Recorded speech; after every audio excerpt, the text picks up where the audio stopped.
no mu ijuru nta zina rya Yesu nta rindi ryampumuriza nk'iryo watubambiwe iryo zina ndarikunda ry'umucunguzi wanjye iryo zina rihebuje niryo rinyiringiza. Kristo Yesu nashimwe bwoko bw'Imana. Uyu mwana twongeye kunezererwa Imana iduhaye igihe cyiza cyo kongera kuyiramya tuganira ku ijambo ryayo. Turimo turishimira izina ryiza ry'umwami wacu Yesu Kristo waducunguye, wadupfiriye twari babi ariko akabona yuko ubwo bubi tudakwiriye kubugumana, ahubwo tukaba dukwiriye ibyiza iby'Imana yaturemeye mbere y'igihe ijya kurema umuntu, ikavuga ati reka ndeme umuntu usa nanjye ufite ishusho yanjye, mureme mu ishusho yanjye, mumuhumekiremo umwuka wanjye agire ubugingo buzima. Ibyiza rero Imana yaturemeye nibyo turimo turayishimira, by'umwami wacu Yesu Kristo yongeye kuturongera ubwo yemeraga kudupfira. Uyu mwanya rero twishimiye kongera kuganira ijambo ry'Imana. Ni ijambo umuntu yavuga ko ririmo amagambo yumvikana, amagambo abantu basanzwe bazi, ariko kandi nanone amagambo akomeye. Mbere y'uko rero dutangira kuganira ku ijambo Imana iduhaye kuganiraho uyu mwanya, reka tubanze dusenge. Uhoraho ushobora byose, Uwiteka Imana y'ibifite imibiri n'ibidafite imibiri byose, Uwiteka Imana y'urukundo, Imana yaduhaye agakiza kubw'ubuntu ntacyo dutanze, witoranyirije umwami Yesu Kristo uramwohereza kugira ngo aze acungure abari mu isi bose. Ijambo ryawe riratubwira ngo wakunze abari mu isi cyane, urukundo wadukunze ntitwabasha kubona uko turupima, nk'uko Yohana 3:16 yabyanditse ngo wadukunze cyane abari mu isi maze utanga umwami Yesu Kristo kugira ngo aze aducungure, umwizera wese abashe guhabwa ubugingo buhoraho. Tunejejwe nuko waduhaye umwami wacu, wemera yuko igitambo atamba uzacyakira, ibitambo by'ibitungwa, ibitambo by'inyamaswa, ibyo ntiwigeze ubishima, ntiwigeze ubinezererwa, ahubwo umwana wawe w'ikinege ukunda niwe watumye iyi si yacu ibasha kurokoka, natwe turabigushimiye umwanya nk'uyu. Reka rero imbabazi zawe ziganze kuri twebwe, duciye bugufi mu mitima yacu uyu mwanya, turakwinginze ngo imbabazi zawe zitugaragareho, maze ubwo tugiye kugutega amatwi imitima yacu ibitunganye neza, itunganye rwose, yiteguye kwakira ijambo ryawe, kuryumva no kuryumvira, kuko uwumva kumvira uwo nguwo niwe uzaraga igihugu. Natwe dukeneye yuko tubasha kumvira ijambo ryawe ugiye kuvugana natwe muri uyu mwanya wa none. Reka rero ukomeze kutugira neza, ubwami bwawe nibuze maze bube ari bwo bukora kuri data umurimo. Ntabwo ari njye uvuga, ntabwo ari njye wigisha, ahubwo data buri wenyine wo kumenyekana no kuvugana na buri umwe wese ugutegeza amatwi muri uyu mwanya. Icyubahiro n'ishimwe n'ikuzo ni ibyawe, ni mu izina ry'umwami wacu Yesu Kristo nkomeje kugushimira, amen. Dushimiye Imana kandi turacyakomeje kuyishimira kubw'umwanya mwiza iduhaye kugira ngo tuganire ku ijambo ryayo. Uyu munsi umutwe w'amagambo cyangwa se uyu mwanya, ijambo dufite tugiye kuganiraho rifite insanganyamatsiko cyangwa se umutwe uvuga ngo kwiyahura gupfa kabiri icyarimwe. Umutwe w'amagambo urimo uravuga ngo kwiyahura gupfa kabiri icyarimwe. Kwiyahura ni ijambo twese dusanzwe tuzi, umuntu uwo ari we wese yaryumvisha ahita amenya ikiba kibaye. Ni igihe umuntu yiyaka ubuzima bwe, ni igihe umuntu ava muri uyu mubiri twambaye akabikora yabigizemo uruhare ku bushake bwe, yakoresheje imbaraga ze, byaturutse ku guhitamo kwe. Uko niko kwiyahura, guhitamo k'umuntu akiyambura umubiri yari afite, agatuma umubiri we n'umwuka ushira mu mubiri yari afite, Imana yamutije mu gihe tukirimo hano mu iyi si. uko niko kwiyahura rero. Ijambo rero ririmo riratubwira ngo uku ni ugupfa kabiri icyarimwe. Iyo ubikoze uba upfuye kabiri, nta rindi garuriro riba rihari, nta kindi kiba cyagutangira, nta handi uba ushobora kubonera andi mahirwe yo kuba wakongera kurokoka, ahubwo impfu ebyiri zose icyarimwe ziba zikubereyeho igihe kimwe. Ni ayo magambo tugiye kuganiraho kugira ngo twumve icyo umwuka w'Imana yatubwiraho muri uyu mwanya, buri umwe wese avugane nawe. Aya ni amagambo umuntu yavuga ko atari amagambo yoroshye, nubwo umuntu ayumvishe yavuga ati nibyo nsanzwe numvisheho byinshi, bivugwaho byinshi, abantu babyanditseho byinshi, ariko hari icyo umwuka w'Imana ashaka kuganira nawe hamwe nanjye uyu mwanya, twebwe tumuteze amatwi. Reka rero mbere ya byose turebe ijambo dusanga hano muri Matayo ibice ni 27, turasoma umurongo wa 5 gusa. Matayo ibice 27 umurongo wa 5 gusa. Ijambo tuhasanga riravuga ngo ifeza azijugunya mu rusengero, arasohoka, aragenda arimanika. Ifeza azigujugunya mu rusengero, arasohoka, aragenda arimanika. Iyi nkuru turimo turabona hano ni inkuru ivuga kwiyahura kwa Yuda Isikariyoti, nyuma y'uko agambaniye umwami Yesu Kristo, akajya kwakira ibiguzi avuga ati nge nzamubereka, nzamubajyanira mutandukanye n'abandi bahora n'ayaba bigishwa be, yaba intumwa ze, nge ndamuzi kurusha abandi bantu bose, nimumpe ibiguzi nzamubagezaho, nzamubashyikiriza. Bamuha ibice by'ifeza 30, arangije amaze kubyakira aragenda abereka Yesu. Noneho ngo amaze kumubereka uko yibwiraga ko biri buze kugenda, ntabwo ariko byamugendekeye, ntabwo ari byo yabonye, ntabwo ariko yabisanze. Noneho ngabona Yesu bamucira urubanza ngo ruramuhama, babona bamufata, baramufasha birakunda. Yari azi ko kumufata bitari bukunde, yari azi ko abari buze kumujyana bitari bukunde, igihe kinini bari barabigerageje biranga. Noneho abonye bikunze kuri iyo nshuro, nubwo umwuka w'Imana yari yamubuye kenshi avuga ati ungambanira turi kumwe, ugiye kuza kunyerekana arahari, turi kumwe, turahuriza uwo duhuriza amaboko ku mbehe n'uwo nguwo. Ntibyigeze bituma yumva ko umwuka w'Imana arimo aramuburira ngo icyo yagambiriye cyo kujya kwakira ibiguzi ngo aze yerekane Yesu ko nabura kitari gikwiriye, ko yagombaga guhita abimenya mbere y'igihe yuko ibyo yibwiraga ko biri buze kuba atari byo bigomba kuba.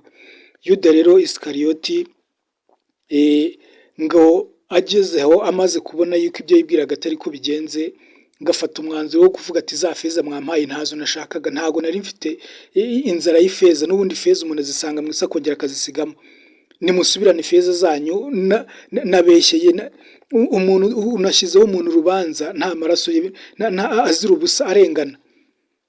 Yuda rero ngo birangira hano amaze abonye bazanze, abatambyi bazanze, bamuti igumanire ibyo, n'ubundi natwe ntazo dukeneye, nizo umuntu n'ubundi nta maraso ye, nta kindi tugiye kubimaza. Aravuga ati ntacyo nanjye nzimaza, azijugunyaho ngo mu rusengero, ubundi arirukanka ajya kwimanika. Ni amagambo akomeye cyane. Iyo umuntu yumvishe aho umuntu agera aho yiyambura ubuzima bwe, yumva ko ari ikintu kitoroshye, ariko izi ni imbaraga z'imyuka y'umwijima zibikoresha umuntu. Iyo umuntu yinangiye umutima we, ntiyumvire umwuka w'Imana umuburira, umwuka w'Imana ukorera mu bantu, uvugana n'umuntu akamumenyesha ibishobora kuba mu buzima bwe, akamwongorera byinshi, ariko ibyo amwongorera ntabiha agaciro, ahubwo akaba hari ibindi we arimo araha agaciro, aribyo bizatuma bigira n'aho umuntu yiyahura. Iki ni ikintu gikomeye cyane umuntu ahita abona mu buzima bw'umuntu, kugeraho umuntu yumva ko akwiriye kwiyahura. Byumvikana ko aba yageze ku rwego rukomeye cyane rwo kumva ubuzima bw'isi bumurambiye, ubuzima bw'isi atabwifuza.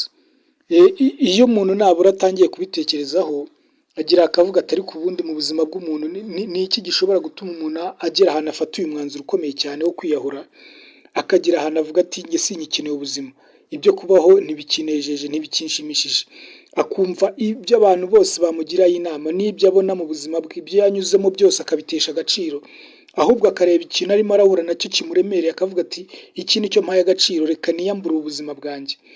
iyo umuntu arimo arabireba yumva ari ibintu bitoroshye, ariko reka twifashishe nanone inkuru dusanga mu gitabo cy'umugenzi, aho abagenzi ubwo bari bageze mu gice cy'aho twita bwihebe, cyangwa se aho bari bageze mu gikombe cy'ubwihebe, baje yari mukristo ari kumwe na Byiringiro, ngo ubwo bari barimo baragenda bavuye mu nzira y'umwami wabo baratana bajya mu nzira ngo babonaga ngo yari imeze neza. Iyo bari barimo ngo yari irimo irabarushya, bagendaga bumva irimo iragenda ibatwika ibirenge byabo, bakumva birimo birababazwa, bakumva harimo umunaniro cyane iyo bagendagamo, ngo yari ibananije cyane inzira y'umwami wabo.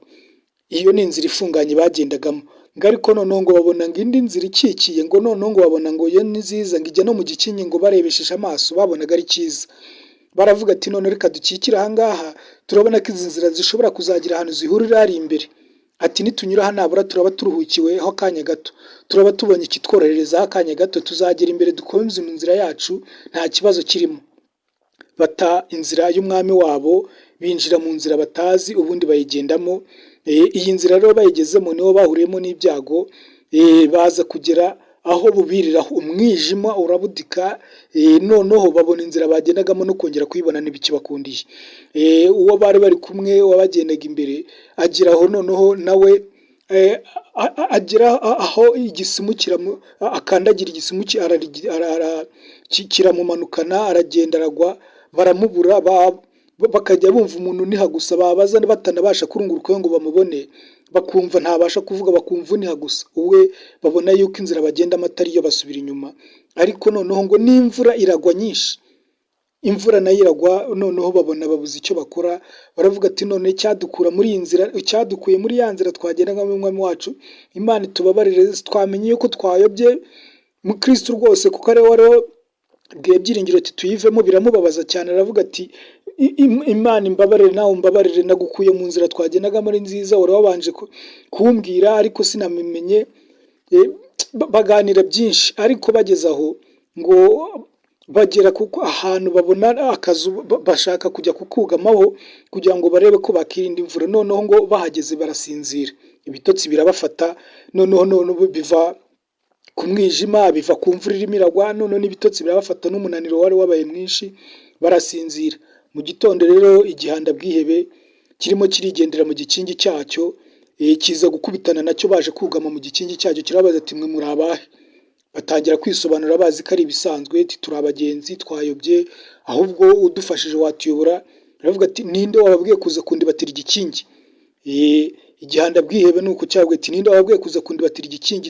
Ndabereka icyabazanye hano, muraza kunsobanura wabazanye. Iyo umuntu rero ahuye n'ubwihebe, ubwihebe bwo bumwereka yuko nta mbabazi bumufitiye, ntago bushobora kukwihanganira. Iyo rero ugize ibyago ukageraho bugufata, ukageraho ugera mu gikingi cyabwo rwose, ubwihebe nta mbabazi buzakugirira. Ndagira ngo nkwinginga ibyo uzakora byose ntuzave mu nzira y'umwami kugira aho uzagira mu bwihebe, aho ubwihebe buzagufata, umwijima uzagutera, imvura ikakunyagira, inkuba zikagukubitanaho, ukagira naho umunaniro ugutera, n'ibitotsi byose bikakwikubitaho ukanasinzira, nk'uko byagendeye mu Kristo na Byiringiro. Igihanda bwihebe rero kirangije kirabafata, kibajyana mu gihome cyacyo, cyari gifite igihome cyitwa igihome cy'ishidikanyamana, kiragenda kibakingiranamo.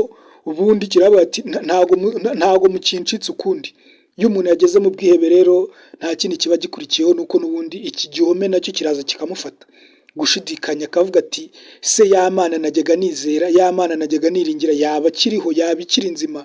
Ibyo byajyaga bimpumuriza, yajyaga imbwira ubutabazi bwayo najyaga mbona byaba bikiri ko bikibaho koko? Ariko umuntu wavuye mu nzira ye niwe ibingibi bibaho. Uwavuye mu nzira yagendagamo niwe ubura ibimuhumuriza. Ubwihebe buraza bukamufata, noneho akagera no mu ishidikanyamana. Iki gihome rwose kiramufata, kikamuzirika no kuzikuramo, kuzabona naho yatoborera bikanga. Rero bwihebe aba abageje mu gihome cye cy'ishidikanyamana. Arangije ngo umunsi wa mbere arabakubita, uwa kabiri arabakubita. Umugore warabwira ati noneho nimba ari ibyo uzanababwire biyahure, nimba badashaka kukumva uzababwire biyahure, ati n'ubundi ntacyo ubuzima bubamariye. Igihanda bwihebe rero cyumvira inama y'umugore wacyo. Umugore wacyo yitwaga mwiringira bike, kiramwumvira kiravuga ati nzagenda n'ubundi babwire biyahure. Igihanda bwihebe rero ubwo kije kiravuga ati murahitamo, yaba ari gufata umugozi ukiyahura, yaba ari umuti wica, icyo mubona kiri buborere muba ari cyo mufata, ubundi mukicisha, ubundi mupfe birangire.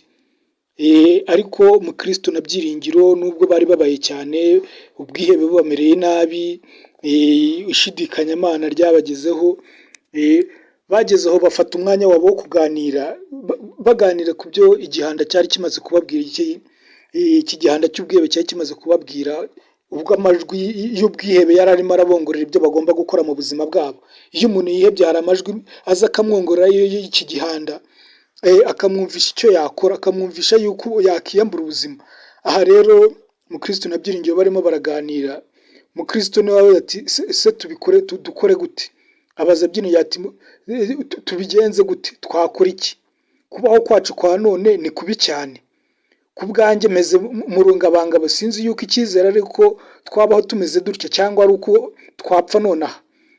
Mu Kristo akomeza avuga ati umutima wanjye uhitamo kwiyahuza umugozi, bindutira kubaho ikuzimu no heza harusha iyi nzu mimbohe kunduhura. Mu Kristo rwose akavuga ati ubwihebe ndimo gushidikanya Imana, sinkimenya ko Imana ikinabaho, ndabona ikuzimu ariho hambera heza, niho handuhura ubu bwihebe nkabukira bukarangira, nkumva ndaruhutse. Ikuzimu niho hashobora kuba hama amahoro kurusha aha ngaha ndi. Ati sinkibona ko hari ibindi byiringiro nyifite byo kubaho. Nuko mu Kristo rabaza Byiringiro ati none twumvire inama y'iki gihanda, twiyahuze umugozi, twiyahuze si umuti cyatuzaniye, dukora iki kugira ngo umuntu arebe ko yaruhuka? Ariko Byiringiro abintwari cyane, aravuga ati sinzi yuko tumirewe nabi cyane bigeze nkaho ngaho ari kuvuga. Nubwo umuntu yahitamo gupfa akumva bimurutiye kubaho, kuba mu bwihebe byo, umuntu yahitamo gupfa akumva bimurutiye kuba mu bwihebe byo, rwose ni ukuri. Ariko arongera aravuga ati reka ariko ubundi tubanze tugire icyo twibwira, dufate umwanya twongeye dutekereze ku buzima bwacu, ku mateka yacu. Umuntu yongera agira icyo yiyibutsa, arebe yuko koko ibyo turimo byaba biremereye cyane kurusha ibyabaye cyangwa se ibyaho tujye. Noneho Byiringiro abwira mu Kristo ati nyiri igihugu tujyamo yarategetse ati ntukice. Ni itegeko rikomeye cyane ry'Imana, yarategetse ati ntukice. Igihanda bwihebe cyaje kutubwira ngo nitwice, turi muri iki gihome cy'ishidikanyamana. Ariko reka tubanze twibuke nyiri igihugu tujyamo, ururembo rwo mu ijuru, yatanze itegeko aravuga ngo ntukice. Iri tegeko turisanga mu Kuva ibice 20:13, cyangwa se iyo urebye mu Gutegeka kwa 2 ibice 5:17 niho Imana ritanga iri tegeko. Amategeko 10 yahaye Mose, itegeko rya 6 niryo rivuga ngo ntukice. Ati none nimba iryo tegeko ribuza umuntu kwica mugenzi we, kwica undi, none ntirurushaho kutubuza kwiyica twebwe ubwacu? Umuntu wiyahura, umuntu wiyambura ubuzima bwe, ntago aba yabanje kumenya amategeko y'Imana avuga iki, kuko aba yabanje kuyiyibagiza. Ariko Byiringiro abwira mu Kristo ati mbere yuko dufata umwanzuro, reka tubanze twiyibutse amategeko y'Imana avuga iki. Se nitubikora nituraba twishe itegeko ry'Imana? Ati nimba umwami w'igihugu tujyamo abuzanya abantu kwica, akabuza umuntu kwica mugenzi we, twebwe nitwiyica nituraba dukoze itegeko rirushijeho iryo twari tugiye gukora, iryo umwami wacu yaduhaye, nituraba turushijeho iri tegeko yaduhaye, niriturushaho twebwe kwiyica kurusha uko twakica abandi? Nimba Imana imbuza kwica mugenzi wanjye, bivuze yuko ngewe kwiyica noneho naba nkoze ibirenze kuri ibyo ngibyo. Byiringiro akomeza abwira mu Kristo ati uwica undi aba yishe umubiri gusa, ariko uwiyica aba yishe umubiri n'ubugingo. Nibyo iri jambo ry'Imana ririmo rirabitubwira ngo kwiyahura, gupfa kabiri icyarimwe. Iyo umuntu yiyishe aba yishe umubiri, akaba yishe n'ubugingo. Kwica mugenzi wawe ni umubiri wonyine ubasha kwica. Satani n'ubundi ijambo ry'Imana rirabitubwira ngo nidutinye Imana, kuko niyo yonyine ibasha kwica, kurimbura ubugingo n'ububiri bw'umuntu, ikaba yabyoreza muri Gehinomu igihe umuntu atayubaye. Ariko Satani we nta kindi yabasha gukora ku muntu, ni ukwica umubiri gusa. Satani nta kindi ashoboye, ni ukwica umubiri cyonyine. Ati rero umuntu wica mugenzi we n'ubundi nta kindi kiba cyabimuteye, n'imbaraga z'umwanzi ziba zamwinjiyemo zigatuma yica mugenzi we, nta kindi aba yishe n'umubiri wonyine. Byiringiro rero arimo aributsa mu Kristo iby'amategeko y'igihugu bajyamo, y'umwami w'igihugu bajyamo. aramubwira ati ntago bidukwiriye rwose kwiyica, aho umuntu yica umubiri akica n'ubugingo, akiyica kabiri icyarimwe, wapfa urupfu rumwe rwo gupfa rw'umubiri, ubundi ariko ubugingo ukazaburokoka. Ariko ati noneho twe iri tegeko rirushaho kutubuza kwiyica ubwacu, kuko twaba twishe umubiri tukaba twishe n'ubugingo. Nuko kandi mwene data, umva uko uvuze uti ikuzimu harusha aha hantu kunduhura, ariko mbese wibagiwe igehinomu, aho abicanyi batazabura kujya? Igehinomu naho yaba uwishe undi yaba uwishe, naho batazabura kujya, nibyo rwose. Byanditse ngo nta mwicanyi uhabwa ubugingo buhoraho, nta mwicanyi uhabwa ubugingo buhoraho. Hano Byiringiro arimo aributsa mu Kristo iby'amategeko y'umwami w'igihugu bajyamo. Nta mwicanyi uhabwa ubugingo buhoraho, kandi twibwire yuko cya gihanda bwihebe kidashobora byose, nk'uko numvise yuko n'abandi bafashwe nacyo bakagicika. Byiringiro biragaragara ko hano yari agifite amakuru, yari agifite ibyo arimo aribuka, umwuka w'Imana yari akibasha kumwibutsa. We ijwi ry'umwuka w'Imana ntiyari yararihagaritse, ahubwo yari akibasha kwibuka iby'umwuka w'Imana yategetse. Ati igihanda bwiye umenye ko kidashobora byose, Imana niyo yonyine ishobora byose, nta wundi ushobora byose uretse Imana yonyine. Nubwo cyatuzenje kikadushyira muri iki gihome cy'ishidikanyamana, nubwo ubwihebe umuntu yaba arimo bwamuzana bukamujyana mu gushidikanya, akageraho ibyo yari yiringiye, amasezerano Imana yari yaramuhaye, akavuga ati ndabona yaratinze, ndabona atakibashije gusohora, akageraho yumva Imana hari ibyo yavuze itazabisohora, cyangwa se imbaraga zayo zishobora kutaba zitabikora. Hari igihe umuntu agera mu gihe ugasanga arimo arakubwira ati njye nkurikije uko meze muri iyi minsi ya none, Imana yari yarambwiye yuko wenda izanyubakira inzu ibaye inayihoreye, nabura ikabanza ikampa ibyo kurya, niho nazagira ibyiringiro yuko n'inzu nayibona. Si ubundi inzu nyikeneye ngo nyimazeho iki? Nimba nabuze ibyo kurya, inzara yanyishe, ndimo ndaburara, ntafite epfo na ruguru, ubundi ni inzu yambwiye nzayimaze iki? Umuntu rero wageze mu bwihebe, nuko amajwi yo gushidikanya Imana muzamo, igihome rero cy'ishidikanya Imana kikaba cyamugezemo, ugasanga n'ibyo Imana yamubwiye nta gishobora kwemera yuko binashoboka. Mu buzima bwo kumva hari ibindi arimo arashingiraho byakagombye kuba ari byo bimufasha kwemera bya bindi, akabona n'ibyo yagomba gushingiraho nabyo ubwabyo ntari kubibona, nabyo ubwabyo ntabyo afite, bigatuma gushidikanya noneho gushidikanya igihome kikamubera igihome mu buzima bwe. Igihome kigatuma yibagirwa ko hari n'ijambo ry'Imana rishobora kuba ribaho, n'Imana ishobora kuba yahindura amateka no ku munota wa nyuma. Nuko umuntu uri mu bwihebe aba ameze. Ariko ndagira ngo bene data turi kumwe, bene data duteze amatwi iri jambo ry'Imana, twongere twibuke yuko Imana ari yonyine ishobora byose, nk'uko Byiringiro hano yabibwiye mu Kristo ati tunamenye yuko igihanda bwihebe ntabwo gifite ubushobozi bwose. Namenye yuko hari n'abagicitse, nubwo cyadukanga, nubwo cyadukubita, nubwo cyatubabaza, nubwo umuntu yakumva nta byiringiro afite, ariko hari n'ababashe kugicika.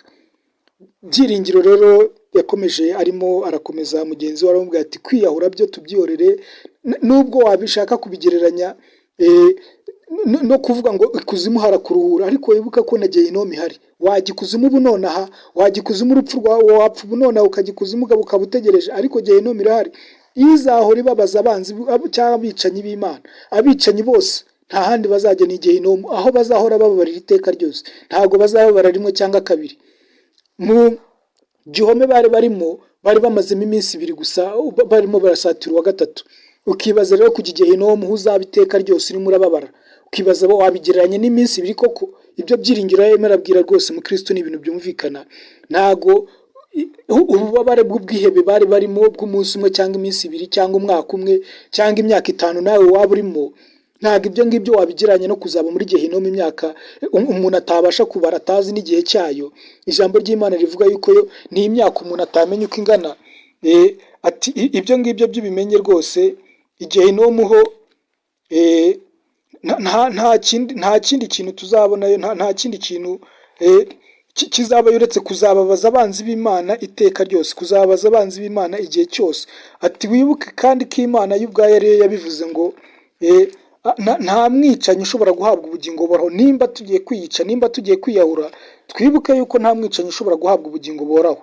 Ibi ngibi umuntu agira ngo aze kuza kumenya neza uko ijambo ry'Imana ribivuga, asoma hano mu rwandiko rwa mbere Yohana yanditse ibice 3, ku murongo wa 15 niho ijambo rivuga ngo umuntu wese wanga mwene se n'umwicanyi, kandi muzi yuko ari nta mwicanyi ufite ubugingo buhoraho muri we. Uwanga mwene se n'umwicanyi ni ukuvuga ngo nimba ushobora kuba ufite urwango muri wowe, uri umwicanyi rwose, niko ijambo ry'Imana rivuga. Wowe ubwawe uri umwicanyi. Nimba uri umwicanyi rero, ijambo rikomeje rivuga ngo uwo nguwo nta bugingo buhora aba umuntu ufite urwango muri we aba afite. Umuntu ufite urwango muri we nta bugingo buhoraho aba afite muri we. Umwicanyi nta bugingo buhoraho aba afite muri we. Nuko ijambo ry'Imana ritubwira, waba ugiye kwica mugenzi wawe, waba ugiye kwiyica wowe ubwawe ku giti cyawe ngo wiyahure, umenye yuko ibyo bikugeraho igihe utagifite bwa bugingo buhoraho muri wowe. Ariko ufite ubugingo buhoraho, ijwi ry'Imana riba riri muri we, aba afite amajwi yo kunesha umwanzi Satani. Nuko rero Mukristo byiringiro abafashije Mukristo kugira ngo abashe yumve icyo uburyo bwiza bakagombye gutekerezamo kugira ngo bafate umwanzuro. Ijambo ry'Imana turimo turaganira riri kuvuga ngo kwiyahura gupfa kabiri icyarimwe. Ndagira ngo nawe mwene data wumve yuko bidakwiriye yuko kwiyahura mu buzima bwawe byabaho. Umukozi w'Imana Yosuwa arimo arasezera ku bwoko bw'Imana, yaramaranye nabwo igihe, yarayoboye abukura nyuma y'uko Mose apfuye, abugeza i Kanani, Yeriko barayifata, barwanya n'ibindi bihugu byinshi barabifata. Ageze aho rero ngo ageze mu zabukuru arimo arabasezera, Yosuwa nibwo yababwiye amagambo yo kubibutsa icyo Imana ibashakaho. Ndagira ngo nawe aya magambo uyumve, nawe akwibutsa icyo Imana igushakaho. Wowe waba uri mu mibabaro, waba uri mu bwihebe, wowe waba waribagiwe aho Imana yagukuye, waribagiwe ibyo Imana yakoze mu buzima bwawe, nk'uko Mukristo yakomeje byiringiro yakomeje abwira Mukristo ati wibuke ugeze no ku gikombe cy'icucu cy'urupfu, ibyo wahuriye nabyo, ibyago byose wahuriye nabyo warabyihanganira urabinesha. Wibuke ubwo wahuraga na Paul wahanganye nawe ntiyakwica. Mbese urabona uyu mubabaro w'ubwihebe w'akanya gato turimo hari icyo uzadutwara. Uyu nguyu ntabwo watuma umuntu yiyahura. Nawe ndagira ngo mubwire ngo ibyo wanyuzemo ni byinshi, ibyo Imana yagutambukijemo ni byinshi, kandi n'ubu Imana iracyagambira kugutambutsa muri byinshi. Ntugire ngo hari ikizatuma Imana itagutabara igihe icyo ari cyo cyose, ahubwo ukomeze kuyigira ibyiringiro, ukomeze kuyizera, ukomeze guharanira ko ijambo ryayo ryagura muri wowe kugira ngo ubone ikizagihora gituma amajwi y'ubwihebe cyangwa se yo gushidikanya Imana yakugeraho, ujye ubona icyo ubasha kuyasubiza. Reka twongere twumve rero icyo umugaragu w'Imana Yosuwa mu gusezera ku bwoko bw'Imana amagambo yabusigiye, nk'ayo umuntu yavuga ngo ni umurage yabahaga. Tuyasanga n'ubundi mu gitabo cya Yosuwa ibice 23. Reka dusome gusa duhereye ku murongo w'9 tugere ku wa 13. Ibyo yababwiraga ni byinshi cyane. Igice cya 23 n'ubundi yabanje kubibutsa iby'Imana yakoze, baza kubibutsa ko ntacyo yasezeranye ngo yange kugisohoza, abanza kubibutsa amategeko yayo. Ubundi ageze ku murongo wa 9 aravuga ngo muzi yuko Uwiteka yirukanye imbere yanyu amahanga manini akomeye, ariko mwebwe kugeza ubu ntawabahagaze imbere ngo abaneshe, ahubwo umwe muri mwe azirukana abantu 1000, kuko Uwiteka Imana yanyu izabarwanira nk'uko yababwiye.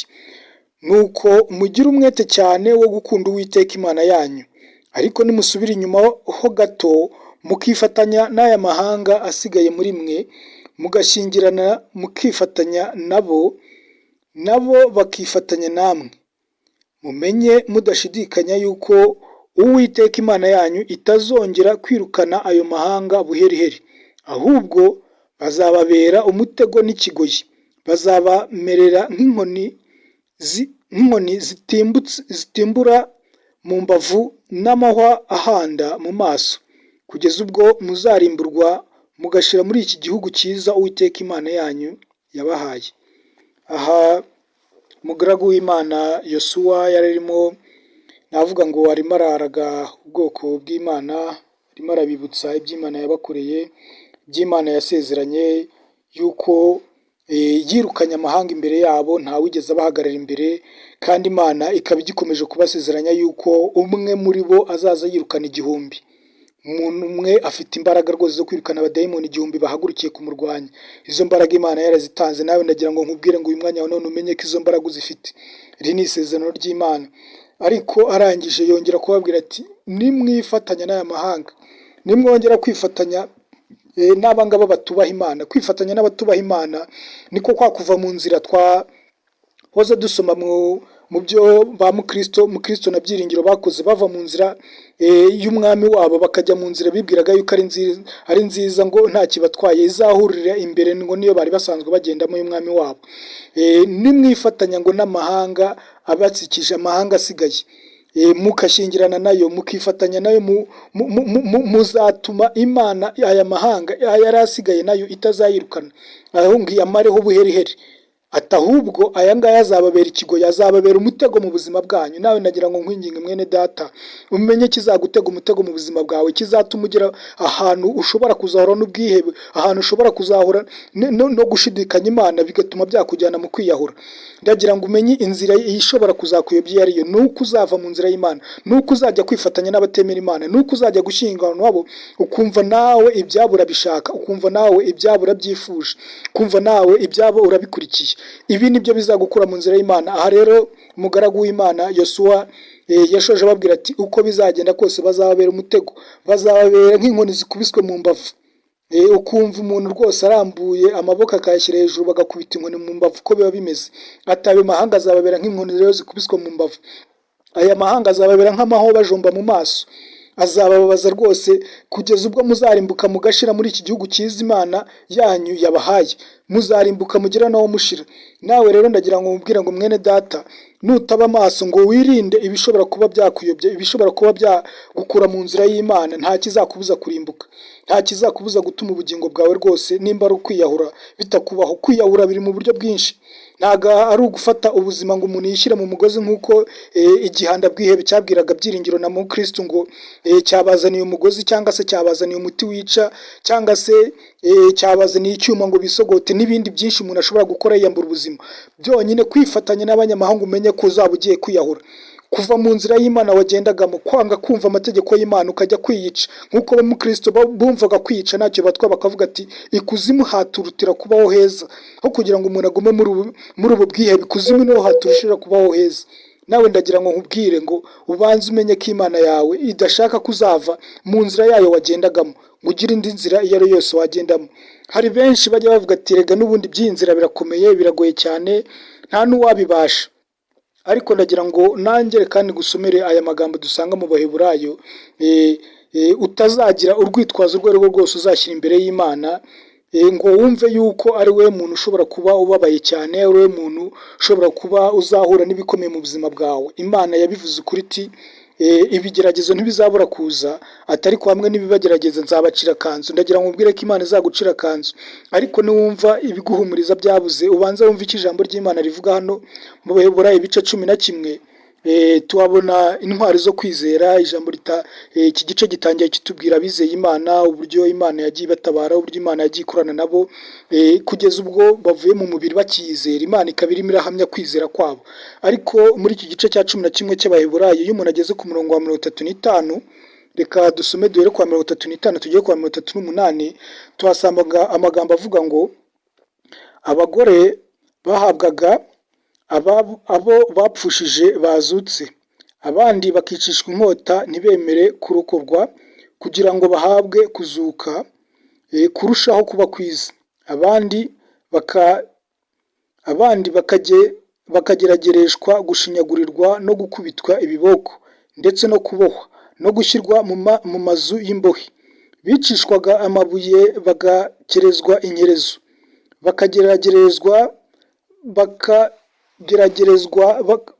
bakicishwa inkota, bakazerera bambaye impu z'intama n'iz'ihene, banyazwe byose, bakababazwa bakagirirwa nabi. Yemwe n'isi ntiyari ikwiriye ko bayibamo. Bazereraga mu mashyamba no mu bihanamanga no mu mavumo no mu masenga. Umurongo wa 38 dusorejeho ni ukuvuga ahangaha rero turimo turabona abantu bizeye Imana uhereye mbere na mbere. Nubwo tubona bizeye Imana ikabana nabo ikabafasha bagasoza urugendo rwabo amahoro, bakagenda umuntu avuga ati nanjye ndimo ndasaba Imana nzabe nka Kanaka, nzabe nka Mose wabonye yuko ubutunzi bwo muri Egiputa budahwanye no kugiranwa n'ubutunzi bw'ububiko bwo mu Imana bw'ubwami bwo mu ijuru. akavuga ati kurenganywa hamwe n'ubwoko bw'Imana ndabona ari byo byandutira kugumiza kuba kwa Farawo nitwa umwana w'umukobwa wa Farawo, akavuga ati reka ahubwo ibi mbivemo kubwo kwizera Imana ngende. Abizeye Imana ni benshi. Iki gitabo cy'Abaheburayo ibice 11 turababona. Iyo umuntu arimo arabisoma avuga ati nanjye uzaba imbaraga zo kwizera nk'uko Aburahamu yakwizeye akumva yagutambira igitambo, umwana w'ikinege yari afite akumva yamugutambira. Ni byinshi umuntu yavuga ku bizeye Imana, ariko noneho hano hereye ku murongo wa 35 tubona n'abandi bizeye Imana bari mu mibabaro. Ndagira ngo twongere tugaruka kuri bwa bwihebe bushobora kuba bwatuma umuntu yiyahura. No kwizera Imana uri mu mibabaro birashoboka, nk'uko Byiringiro yabwiraga mu Kristo ati ntago nari natekereza yuko imibabaro dufite hano yaba ikomeye cyane igereranyije n'ibyo twahuye nabyo, cyangwa se ku buryo twumva yuko yatuma twiyahura. Ndagira ngo rero wumve ko hano hari n'abandi ngo babaye mu isi, ngo n'isi ubwayo ibona idakwiriye itabakira ubwayo, ngo badakwiriye kuyibamo, ngo ntiyari ikwiriye ko bayibamo nayo ubwayo yumvaga badakwiriye kuyibamo, ngo babaga mu bihanamanga, babaga mu buvumo, babaga mu masenga, bahoraga bambaye impu z'ihene n'intama, birwaga babirukankana, bakubiswe ibiboko, bashyizwe mu nzu z'imbohe, abakerejwe inkerezo, abatwitswe. Ni byinshi cyane byakorewe abizera Imana. Nawe nagira ngo wumve ko ukwiriye kwizera Imana uko byaba bimeze kose, uko byaba biri kose. Kwizera Imana bayizeye ni benshi, ariko ijambo hano ry'iyo mu bice cya 11 umurongo wa 39 no mu Baheburayo, uyu murongo uginezeza cyane iyo musomye.